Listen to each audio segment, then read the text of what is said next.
Hello, welcome back, or welcome for the first time. If you've clicked on this video, then you already know that I'm making shepherd's pie, which for me, Canadian classic. I mean, it might not even be a Canadian classic, but for me, it is, and I'm Canadian, so I'm gonna say it is.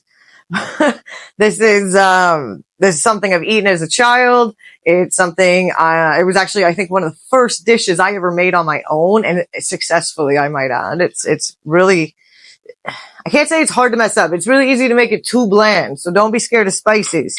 But and it was also the first thing I ever made for a boy I liked. So, it's a very sentimental dish, and it's a classic. It's one of those ones that just makes you feel warm inside. It's just got home cooked written all over it. So we're gonna get right into it. I've got all my bowls ready to go for everything. I've decided, because I mean, I've heard that there's nutrition in the skin of potatoes, so this is a pretty thin, I think it's a yellow potato. I don't know. The old man buys them, not me. I just asked for potatoes and this is what I get. So I'm just gonna clean them really good, and I'm gonna get them chopped up into some water. I'm gonna get the carrots prepped and ready to go and stuff, and then we'll sit here, we'll chop them really quick, and then get my usual stuff lined up and ready to go. It's actually gonna go in the fridge for a little bit, because if I haven't mentioned before, I'm sure I have, I prep my food a few hours before I actually cook my food because of my chronic pain. I just find it easier that way. I have to manage with a lot of breaks. It's why a lot of my videos, if you watch them, they have a lot of breaks in them. It's not for editing purposes, because trust me, I don't want to edit anything. That's why most of my stuff is really raw. I have to take a lot of breaks. I have to, do one thing at a time, take a break, and then on to the next. So to prep all of this and then go straight into cooking a meal, I wouldn't even have the strength to eat that meal at the end of the day. So got to space everything out evenly. So again, we're going to get this started simply. I'm going to take my usual break as I do, but I'm going to get the potatoes washed up and prepped and ready to go. And then, yeah, I mean, we'll go from there. I'm excited. I'll explain what we've got going on here as I go. And yeah, feel free to alter or change however you see please, but this has worked really well for me. So I'm going to stick to it. And of course, for meat eaters, you can just use regular beef. Being vegetarian, I use a lot of vegan meats, so we're going to be using the Beyond Vegan beef, which is to die for. Love it. Love the products that they have, just period. Not endorsed, just my recommendation. If you're looking for a good vegan meat out on the market in your grocery stores, you can't go wrong with some Beyond Meat for sure. So, I mean, I guess I'll get to scrubbing some potatoes.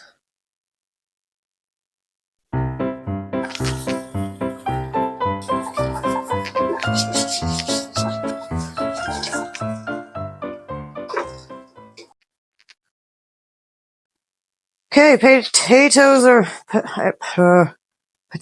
are washed. I almost didn't know what I was saying here. This, as much as I love this thing, it's not that easy to do, but I love my garlic, and nothing beats some fresh garlic. I mean, I use garlic powder to boost things, but I mean, come on now. Fresh garlic, who can dispute? I apologize if everything is shaking. It's because it is. That's how much force it takes to do this. So, simple. First step. So we just did what? I think it was like 3 cloves. If you don't like garlic, you don't have to use garlic. If you don't like garlic that much, you don't have to use as much as I did. But I think it's perfect. I'd probably use more garlic, but I'm trying not to be greedy. Costs a lot for groceries these days. That's why I make everything at home. Can't afford to eat out even now. Just it's still too much.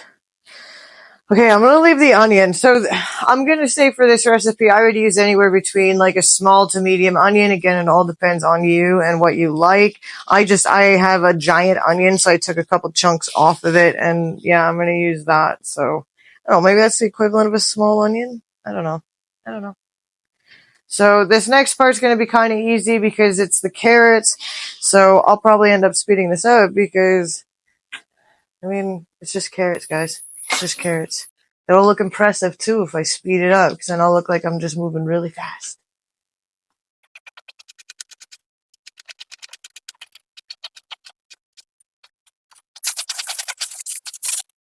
Ta-da! Did you see how fast that was? Just kidding. That wasn't me. That's that movie magic. At least, can I call it that? I mean, is this a movie? I don't know. So carrots, I wouldn't say, it all depends on your preference. No. You want to cut these up small. Again, if you use the frozen ones, then obviously you don't have to do this step. But I like fresh as much as possible. I like the texture of the fresh versus frozen. I have nothing against it. I've used it quite a bit. It's just, yeah, I don't know. Nothing beats fresh. Nothing beats fresh. So, speed up. I assure you, I used to chop much better than this once upon a time, but now I do what I can do with what I got. So, nothing I cut is uniform anymore. Big chunks, small chunks, some the size of your head. Well, not that big, but yeah, definitely. I'm sure the Food Network people would have an absolute heyday with my chopping, but I don't care.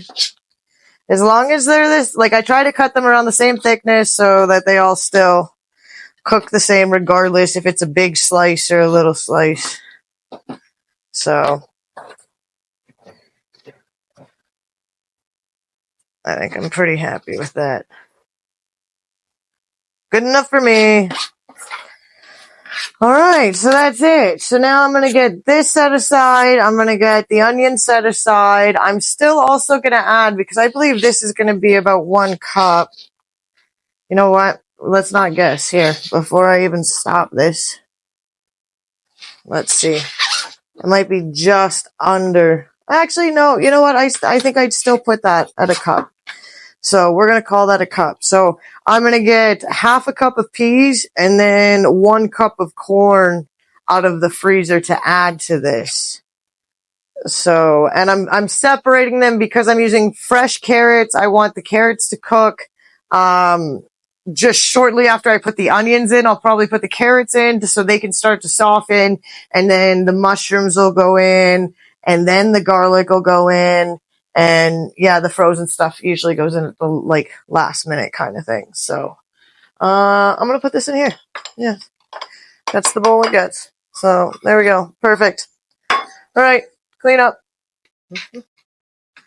Alright, check out these cutting skills. Oh, by the way, I've already brushed the dirt off of these. I do it by hand. I do not ever get my mushrooms wet. That's gross. And I've cut the ends off of the stems, but I do chop up the stems. I do the same with cauliflower and broccoli. So if I use big chunks of, like, the broccoli florets kind of thing, I cut the stems into little tiny pieces because it still tastes like broccoli. It's just people are like, oh, it's stem. There's nothing wrong with it. It's probably the most nutritious part of the plant. We don't even know it. Or we do. I don't know. I've never looked it up. I'm not that curious.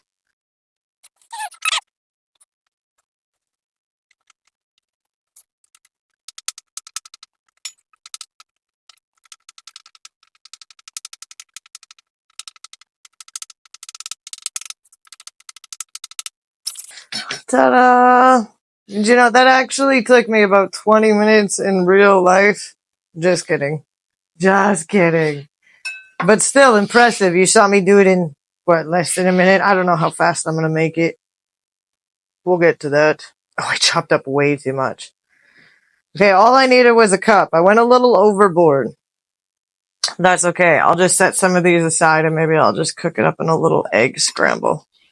Ain't nothing wrong with that. Okay, so there. Ta-da! 1 cup of chopped mushrooms. Don't go overboard like I did. I'm happy I set that one aside. I was thinking. Okay, so I'm gonna cut up the onion off camera because I don't want you guys to see me cry. I've got a fan in the background that's making a lot of noise too. That scared the crap out of me. Okay, so yeah, I'm gonna cut up my onion. I'm gonna put this away. Actually, I might just take a break and make a scramble. Maybe that's what I'll do. Okay, onions, done. No, I will not open the container. I'm not crying. I said this already. Okay, mushroom set aside, onion set aside. That's good. Oh, this is going to be for the frozen stuff. So you know what? We're going to put water here, that there. Okay, so next step is going to be, the potatoes. So, again, you can keep the skin on. You can keep the skin on. Where did I put my knife? Oh, you can keep the skin on. You can peel them. That's entirely up to you. Choices. It's the great thing. Don't ever think that my recipes are set in stone. Just think of it as, like a base, a good starting point. If you want to copy me exactly, by all means, it's delicious and this is how I make it. But again, if there's certain things you don't like, you don't have to add them. The reason why I add mushrooms is because to me, that's even more added protein, nutrients, but you don't have to do that. So I got itchy nose. It's that onion, I swear. It made me cry, guys. Just a little bit, though. It was a pretty good onion. I didn't cry that bad. So, and again, so this, you're just doing a mashed potato. So however you make your mashed potatoes, that's how you're going to make them. So, I usually just prep it, and the old man's the one that actually cooks it. And a lot of the times we add like garlic and dill. I think I've even had Cajun seasoning into it before. I think this time we're going to add some green onions because I have some, so why not? I don't want them to go bad, so use them where I can. This is a really good looking potato too. Got to make sure there's no bad spots. So I'm going to cut these still kind of small because I don't want to wait all day for them to boil. I'm impatient like that.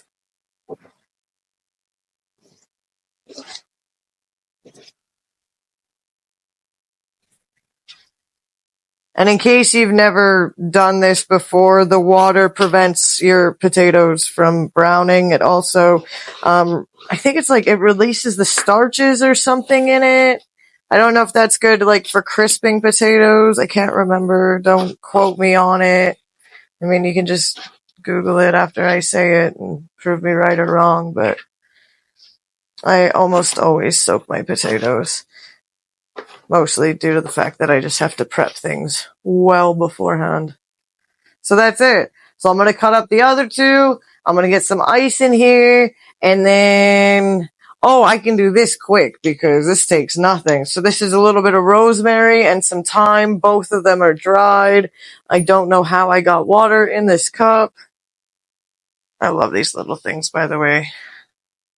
Fantastic for what I need them. Okay. So this one's easy. This one's 2 teaspoons of each. You're also going to add salt and pepper. That's almost always a given. If I never say it in my recipes, don't think that it's not something that I don't ever do or add. It's just, it's almost like a given.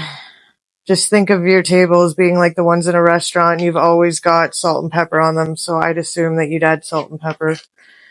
I think I put it in the descriptions, but I don't know. I'm sure I say things that I'm going to do and then I don't do them, and I kind of haphazardly watch these after to edit, and yeah, I forget. So, I mean, by all means, even if you're watching this years down the road, feel free to call me out on the why didn't you do this? Because it's not that I don't mean to, it's just I got a crap memory. Okay, I'm making a mess here. Okay, so there we go. 2 teaspoons of each, rosemary and thyme, dried. I'll add some fresh cracked pepper, and I have a blend. It's, I think, like pink, white, and black peppercorns all in one. So really nice if you ever, the white peppercorns I absolutely love. So I'll be adding that, and I probably will add some of my homemade Cajun seasoning just cause I don't know. I like it. I like a little bit of an extra kick to it. So I will probably also be adding that in, but if you want to keep it simple, keep it earthy, less on the spicy side, again, you can just keep it with the 4 teaspoons that are in here, 2 of each, and good to go. Again, adjust as you see fit. So that's it. I'll get these potatoes done, and then we should be at the stove cooking. Okay, so I think I was doing a little bit of editing in between, shooting, and oh my goodness, I've been talking to you like this didn't exist. But again, as I said, I can't turn back time. I can't fix it. It is what it is, unfortunately. But whatever, you could see the food and what I was doing. So small price to pay, I guess. And you can just laugh at me and just being just a mouth, I guess. So I just wanted to show quickly, this is the Beyond Beef plant-based meat that I use. I use the whole package. It's easier that way than instead of like a lot of times you have to measure out like a pound of something, and sometimes it's like a package and a half. So I just do one package. I'm not rich, so we just keep it there. Another quick thing, this is the casserole dish that I use, but again, you can use whatever you've got. If you've got like the long 9x16, by all means, cooking times might vary. I can only tell you what works for, a dish that's this big. I'd say about 2 inches deep. It's hard to tell. Also, I will not be making gravy from scratch. I do make gravy from scratch. It's pretty simple, but I do really like these packets. It's got 25% less salt than their usual, so it's nice. And because I don't usually add salt into my meals, it adds the sodium for me.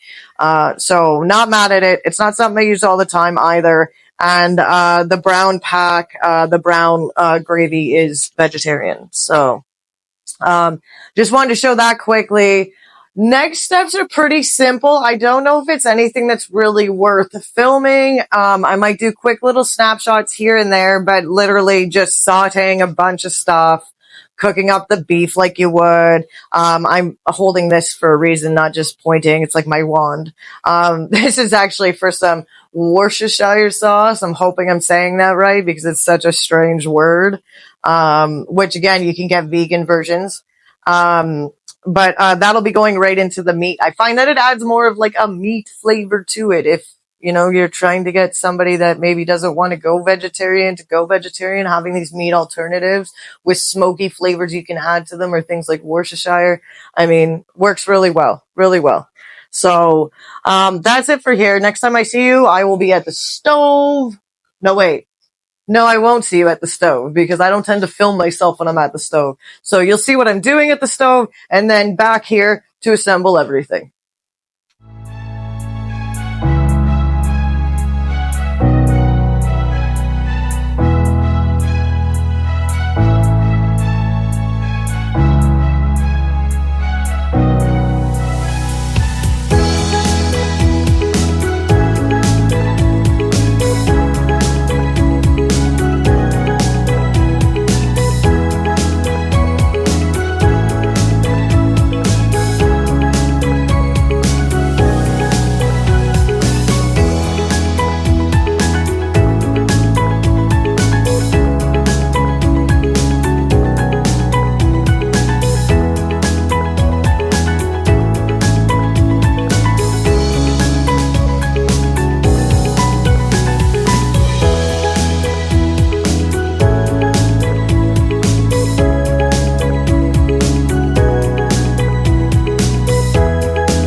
here we are. Final result. Can't hold this. Okay, so pan's all ready to go. You've seen me mix everything.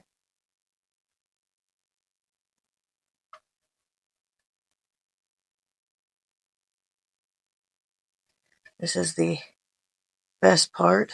Actually, this is the worst part because now it smells really good in here and everything is going to be going into the oven for 25 minutes. So I lied. This is actually the worst part because you kind of want to eat it now.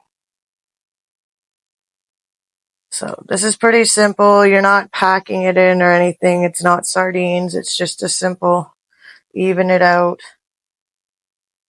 Now this next part is optional. But I like to add some cheese to mine. So I've grated some jalapeno Monterey Jack cheese. I'm just going to add some in.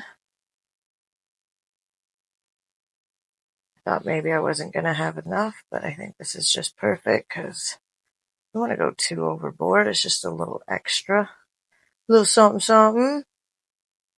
Okay, perfect. And next step will be the potatoes. Ow! I hit my knee coming around the table. I'm not editing that out. That's part of life, people. Sometimes we smash our knees. So as you can see, this potato has just magically made its way onto the dish. So, just scooped it out. And again, as I said, you can make it however you want. I can tell just by looking at this that we have our usual dill and garlic suspects, which I'm very happy with because it really is a great combination, but you can add whatever you want to your potatoes. Okay. And last but not least, one more layer. This is Parmesan. It's a style of Parmesan, I should say. It's not just a straight up Parmesan. It's like a Reggiano or something like that. I don't even remember. But this one's actually sheep's cheese. Sheep's cheese, I guess. This one is not cow. But oh, my animals are going nuts. Of course that would happen now.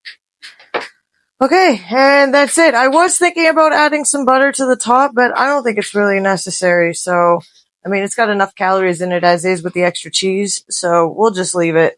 But you could, if you like, before the cheese, or you could always omit the cheese itself, and you can butter it with some butter. I mean, it seems to speak for itself.